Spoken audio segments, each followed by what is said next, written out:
Det næste jeg vil sige, det er selvfølgelig tusind tak, fordi jeg har fået lov til at komme i dag. Og der tror jeg først og fremmest, at jeg skal sige tak til Freddy og til Bente, jeg ligesom forstår, at det er dem, der ligesom har skubbet lidt på og sagt, at ham der Mogens Bertelsen, ham synes jeg, vi skulle tage at få ned og holde lidt foredrag om, hvor det grund, at han kan lave, hvad han nu kan hjælpe sådan alle de her små selvstændige med at lave nogle virksomheder.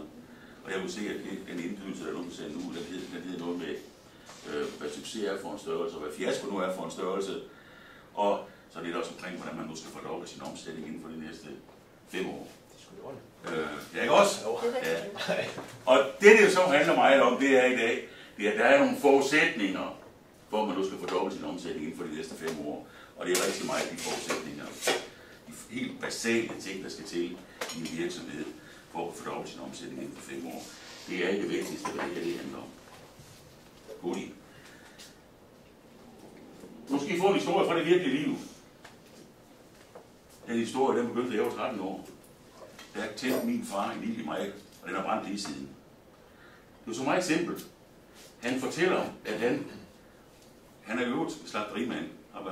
På det tidspunkt, der var han chef for slagteri i Randers. Så var han blevet tilbudt et job som øverste chef for den største kødvarevirksomhed i Sydamerika. Og jeg fik sådan en lille kuldegysning, da jeg sagde det. Men jeg kan jo tydeligt høre og huske, hvordan min far han beskrev det liv, som en familie kan føre, når man får lov til at være chef for en af de største virksomheder inden for kødvareindustrien i Sydamerika. Jeg kan bare helt til sige, at det er betjent. Altså, moren havde beskrevet det på, og tænkte, det er bare mig. Måtte hun sagde nej. Du kan bare tage afsted, fætter, jeg bliver her med børnene. Og så bliver vi hjem. Vi kommer aldrig nogen steder, men ilden den var der. Og så havde jeg også bestemt mig for, det der, med den der livsstil, som fatter han beskrev, det er bare mig. Det er så, nu er vi tilbage i 1969, der hed det realeksamen, dengang det var 10. klasse. Det havde jeg også bestemt mig for, jeg skulle rette lige vej. Handelsskolen, handelsstudent, så skulle jeg have ØK ansætte mig, så skulle jeg have en HD, og så var jeg klar til, nu kunne han bare sende mig ud i den store verden, nu skulle jeg se det hele. Det var planen. Hvad skete der? Jeg kom i lære i en bank. Altså det er det værste, jeg nogensinde har gjort. Men det var så dengang, jeg ikke havde nok til at sige til min far, nu skal jeg altså ikke bestemme, hvor jeg skal arbejde ind. Men det kom han til. Men det er jo sådan noget med sikkerhed, og kommer man inden for kommunen og inden for bankerne, så var man jo sikker på, så steg man i graderne, og man bliver aldrig nogensinde fyret. Så da jeg blev tilbudt et job i en bank, så sagde jeg nej tak til det. Så sørgede min far for, at jeg blev tilbudt et andet job, og så stillede jeg forresten i byens lokale pengeinstitut, og så sagde jeg pænt ja tak til et bankjob. Ganske forfærdeligt, men okay. Et par år, halvandet år ind i min læretid, så får min far konstateret kræfter, da han netop startede en virksomhed. 3 måneder senere, så var min far, han var så død, og jeg var stadigvæk lærer. Og så var gode råd jo dyre. Der har jeg samme familie som alle andre, at måler hun sådan passer familien og passer kærligheden og sørger for, at vi får noget at spise, og fatter han tjener pengene. Nu forsøger hun så at falde væk. Og jeg står altså som 19-årig i et job, altså en bank, som jeg bare havde verdenspesten. Men er det jo forretning, hvor jeg i alverden skulle jeg vide nogen som helst ting om det fra. Ingen anelse. Det eneste jeg kunne finde ud af, så jeg synes det var godt i banken, det var stort til, at jeg lærte at opføre mig ordentligt, for det kunne jeg ikke føre. Men selvtilliden, den fejlede ikke noget. Så jeg sagde til min mor, peace okay, det overtager jeg ikke. Og jeg skal nok sørge for at tjene penge til familien. Det var jo rent sker overlevelse. Så det sagde jeg ja til. Og det var en virksomhed inden for levnedsmiddelbranchen, og en af de første kunder, jeg overhovedet fik inden for branchen, det var jo Tuli, og jeg er jo kommet i det her hus helt tilbage i begyndelsen af 70'erne. Det er lidt sjovt at være her igen. Men summa summarum, det var jeg begyndt. Og jeg havde ingen forstand på nogen som helst ting, hverken produkter, kunder, eller virksomhed. Ikke det ligner. Men det eneste jeg havde, det var at jeg havde en kæmpe stor portion selvtillid, en kæmpe stor portion selvværd. Og havde jeg ikke haft det, så ville jeg da ikke på, hvor det skulle være til. Nu spoler vi lige filmen frem til 2011. Der har jeg opbygget forbundet virksomheder i 9 forskellige lande, i alt lige fra Rusland i den ene ende til Amerika i den anden ende. Jeg har aflagt 10.000 af kundebesøg over hele verden, lavet tonsvis af seminarer. Og så begynder jeg at nå en alder, hvor jeg tænker, det du laver nu, er det noget, du skal lave resten af dit liv? Er der virkelig en anden, du brænder for? Og så må jeg bare komme til den erkendelse, ja, det er der. Fordi jeg kunne allerede se nogle år i forvejen, at mine interesser begyndte at bevæge sig i en anden retning, nemlig det, som jeg beskæftiger mig med i dag. Og så tænkte jeg ved mig selv, men den alder, du har nået, det er nu eller aldrig. Og der har jeg også allerede startet et projekt. Jeg bor nede syd for Billund. Jeg har altid drømt om at bo ude på landet. Men virkelig ude på kraven, de venner ude på Henstønskides. Og der har jeg så bygget mig sådan en rigtig lækker bjælkehus og med skov og sø og hele muligheden. Og nu kan jeg nemlig arbejde hjemmefra og beskæftige mig med det, som jeg gerne vil beskæftige mig med. Og hvad er det så, jeg gerne vil beskæftige mig med fremadrettet? Eller jeg vil sige på en anden måde. Det, som jeg så har lært gennem 40 år sådan på den internationale scene, det er jo ikke sådan en eller anden universitetsgrad. Det er en MBA. Men det er jo en lidt speciel form for MBA. Det er sådan en street smart og en street fighter i. Nemlig det, der virker. Det ved jeg en lille masse om. Jeg ved også en lille masse om, hvad der ikke virker. Og hvad vil jeg så beskæftige mig med? Jeg vil simpelthen beskæftige mig med at hjælpe alle de iværksættere, jeg overhovedet kan, alle de små og mindre virksomheder, med det helt fundamentale i at drive virksomhed. Det helt fundamentale, de kompetencer, forretningskompetencer, som en hvilken som helst virksomhed skal have for at kunne vækste sin omsætning. Og det vil jeg så både gøre online og offline, men mest online. Fordi så kan jeg både gøre det hurtigt, jeg gør det effektivt, så jeg gør det yderst investeringsvenligt. Og det handler jo alt sammen så for alle de her fremtidige kunder, jeg nu skal have, de skal simpelthen have ro i maven og have bygget et hammergodt fundament. Og så skulle de jo gerne, ligesom jeg nu har opnået, på et eller andet tidspunkt, og have chance til det meste for at få fyldt lommerne op. Det er, hvad jeg skal beskæftige mig med fremadrettet. Så det var sådan en hurtig historie omkring, hvad jeg har lavet siden 1972. Lad os starte det her med, hvad fiasko det er for en størrelse, så går vi over til bagefter, hvad succes det er for en størrelse i min optik. Og så taler vi lidt om, hvad det grund det fundamentale i det at drive en succesfuld virksomhed, hvad det er i grunden efter min bedste opfattelse, hvad det er for en størrelse. Det må det bygget op på det. Når vi sætter fiasko, så findes der i en verden, der findes der sådan set kun 2 former for fiasko. Den ene fiasko, det er den fiasko, der hedder, jeg lukker og slukker. Jeg går simpelthen konkurs. Der er ophørsudsalg. Jeg har igennem den tid, hvor jeg har drevet virksomhed, både i Danmark og i det store udland, har jeg jo handlet med rigtig mange små og mindre virksomheder. Og handlet direkte med chefen. Og jeg har jo siddet massevis af gange sammen med de her indehavere, og har også haft kontakt til dem efter, at de har lukket deres virksomheder, fordi så er de så ofte spillet hen til en eller anden, som nu var kunde hos mig. Og så har jeg jo tit stadigvæk beholdt kontakt med dem, og haft mulighed for at tale med dem efterfølgende.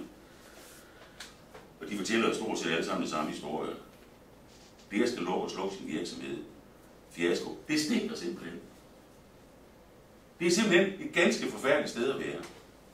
Alt muligt med selvtillid, selvværd, og økonomisk kaos og familiemæssig kaos, og alt i den der voldgade.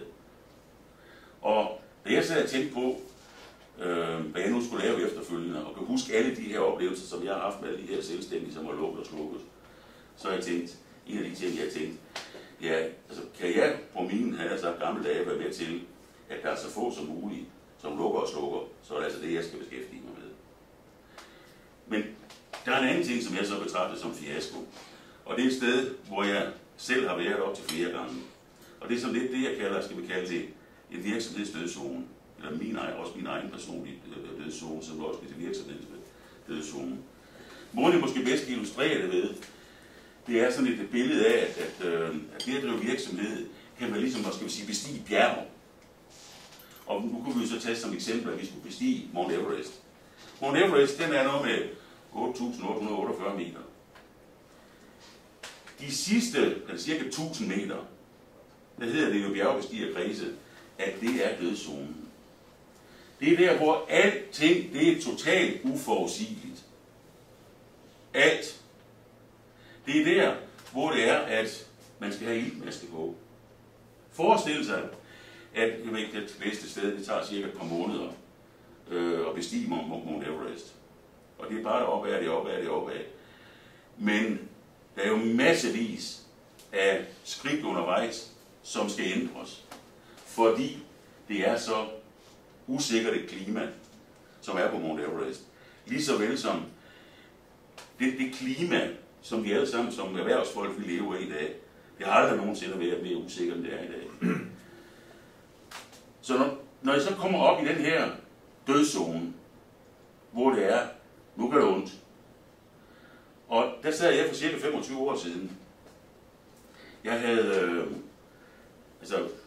store ambitioner. Alt det med eksport, det var der fuld gang i.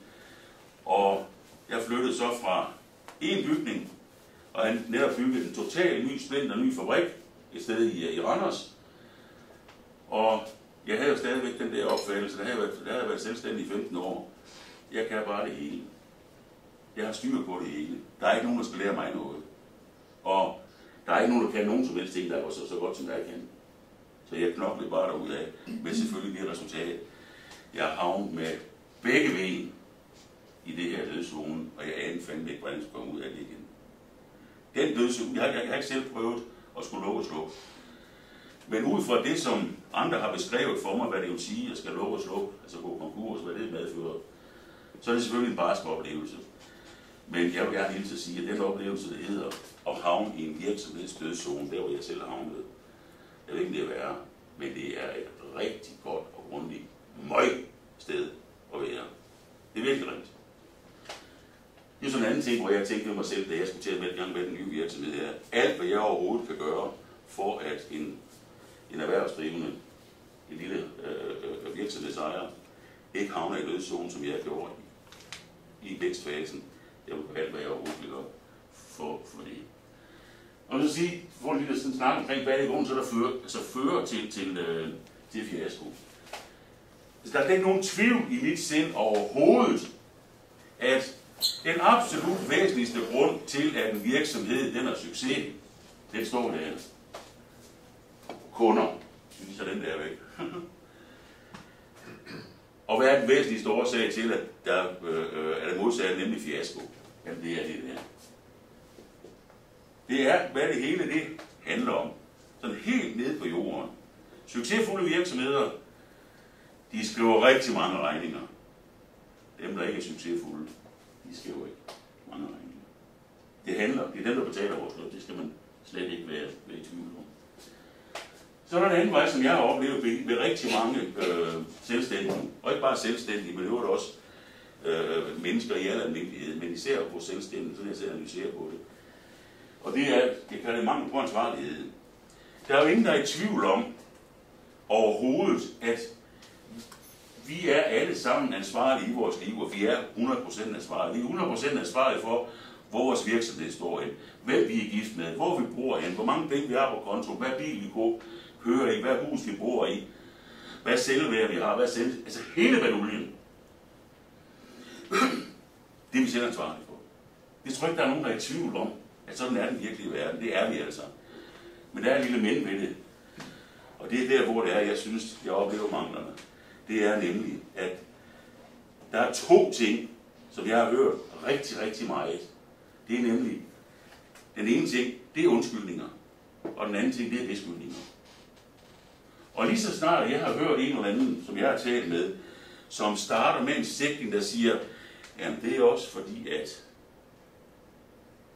så vælter det jo bare ud med alverdens former for undskyldninger for, hvorfor det ikke lige gik, som præsten han prædikede. Så er der også en anden sætning. Den begynder så med, jamen hvis bare moster ned og min far og statsministeren og Obama og Bente og dem alle sammen, de ikke havde, fordi de gjorde, så var det jo ikke gået sådan. Og min oplevelse af det er altså, at alt, når man tæller, hvis man virkelig vil være 100% ansvarlig i sit eget liv, så er man altså nødt til som menneske at slette de her sætninger. fordi de fører til både beskyldninger, og de fører til undskyldninger. Og i min verden, det er ikke brugt til penge.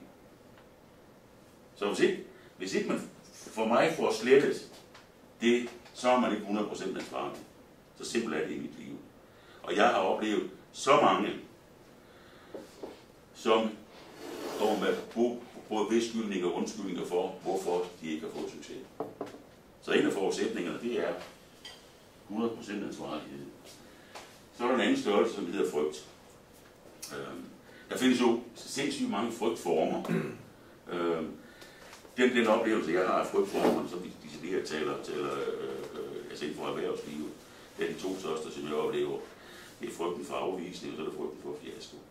Så kommer der lidt også med frygten for nederlag og frygten for fejl. Men de er over i den boldgade. Jeg vil ikke tale ret meget om frygten for afvisning. Jeg vil godt sige en enkelt ting om det. Dengang, det første mentor, jeg havde, det var min onkel. Han var en sindssyg, succesrig Mercedes-forhandler. Og da jeg begyndte at rejse, så blev handlet så omkring rejsen og skulle gå rundt i landet, så overnattede jeg tit nede hos jer, eller det nede hos de boede i Kolding. Det var det første, han sagde til mig, efter jeg blev selvstændig og begyndte at køre rundt i landet. Så tog han mig til side, og så siger han, Mogens, ved du, hvad dit absolut eneste job, det er, når du er selvstændig? Så er sådan, nej, jeg var ikke andet 19 år. Du skal ud og spørge om penge, og du er ikke på arbejde, før du spørger om penge. Nej, selvfølgelig på en pæn måde. Du skal ud og bede om ordren. Det er klart. Det er du simpelthen nødt til. Så kommer vi tilbage til det, vi startede med. Mangel på kunder. Du er ikke på arbejde, før du spørger om penge. Det husker han sagde. Og det gjorde jeg så også, da jeg skulle, som jeg fortalte før, 19 år, ikke forstand på nogen som helst ting. Ud og banke på en masse døre. Hvad tror jeg fik? Afvisninger. Den ene afvisning efter den anden. Altså jeg har godt nok hørt mange nej tak. Men jeg lærte så også, at for enden af et nej tak, der er der et ja tak. Og så gik sporten jo at få så mange nej tak, så hurtigt som muligt, for der kom jo et ja tak til sidst. Det var hvad jeg fik ud af, at min onkel sagde til mig, din væsentligste opgave er at spørge om penge. I want your money, som han sagde. Det gjorde, at jeg allerede dengang fik elimineret det her med frygten for afvisning. Og den fik jeg rigtig mange af, men det var ikke så sport i det sted for. Så man sige, det her med fejl, frygten for fejl. At i min verden, så er frygten for fejl, den er der.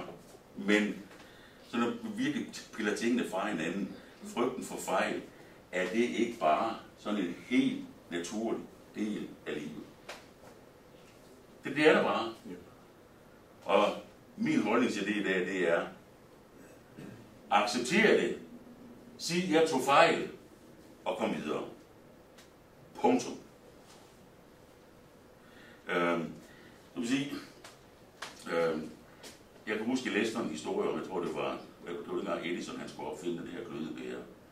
Så var der også det her berømte interview, hvor en eller anden journalist han spørger, nu har du så brugt, 9.900 eller 10.000 forsøg på at lave glødebære. Så du har taget fejl rigtig mange gange. Og så hans svar, det var, jeg glemmer det aldrig, jeg synes, det er herligt. Nej, jeg har ikke taget fejl, jeg ved bare 9.999 måder, hvorpå det ikke skal lade sig gøre. Det synes jeg, det er jo et mindset, der er der ved en ting. Så det at lave fejl, jeg lige vil sige, altså fejl er for mig ikke andet end måde, hvorpå at få feedback. Og nu er det aller væsentligste overhovedet for os alle sammen, som vi også kommer til at tale om lidt senere, det er jo, at vi er nødt til at lave nogle ikke bevidste fejl, men jo lave nogle fejl, således at vi får noget feedback. Så i stedet for, så er min oplevelse, at en af ekspresvejene til at opleve fiasko, det er i stedet for, jeg vil altid have ret. Jeg ved bedre. Det var en af de allervæsentligste årsager til, hvorfor jeg havnede i det, nu kalder dødszonen. Jeg vidste alting bedre end alle andre. Jeg havde været selvstændig i 15 år. Men jeg skal bare helt til sige, at dengang jeg startede, så gjorde det, så gik det lynhurtigt ned ad bakke. Der er også en anden ting, som jeg har oplevet i forbindelse med det her med altså frygten for at lave fejl i den anden ende. Det er, den har jeg lidt af i mange år, og lider til stadigvæk til dels af det. Det er, når sådan at den her frygten for fejl, den kommer op i mig, så betyder det i den anden ende, at det her perfektionistiske gen, jeg nu har, at det begynder at overtage. Fordi jeg vil ikke lave fejl. Og når det perfektionistiske gen, det begynder at overtage i min verden, så har jeg efterhånden lært, så er jeg på vej et sted hen, hvor jeg absolut ikke skal hen. Så, og så førte det også til det her med jeg ved bedre end alle andre. Så ekspresvejen, det blev altså, at jo også, at jeg ignorerede de der fejl, jeg gik og lavede. Og så skal jeg ikke til at sige, så skete der noget i min vej til dødszonen. Det der har jeg oplevet så mange gange også. Og jeg har også oplevet det med rigtig mange erhvervsdrivende. Og min egen måde at opleve det på, var jo også det, som jeg beskrev for cirka 15 år siden, eller 25 år siden, hvor at det i virkeligheden er så udslag i, da jeg sad, det var aller værst, så sad jeg i en situation, som var totalt fastlåst, så den hed, jeg ved godt, jeg skal, men jeg kan ikke. Jeg ved godt, at jeg kan, eller jeg ved godt, jeg skal, men jeg kan ikke. Jeg kan ikke, men jeg ved godt, jeg skal. Jeg har ikke nogensinde har prøvet at sidde det sted. Det er på godt jysk. Det er træls. Og der havde jeg en alvorlig manglende erkendelse af manglende fundamentale forretningskompetencer. Jeg kunne alting meget bedre end alle andre. Og havde slet ikke nogen forståelse for, at der var måske nogen, der kunne være bedre til nogle ting end mig. Men jeg var nødt til at hente hjælp. Og han fik så mig virkelig spurgt ind på, prøv at høre, unge mænd. Nu skal jeg hjælpe dig ud af det her, det kunne jeg ikke selv. Og det der,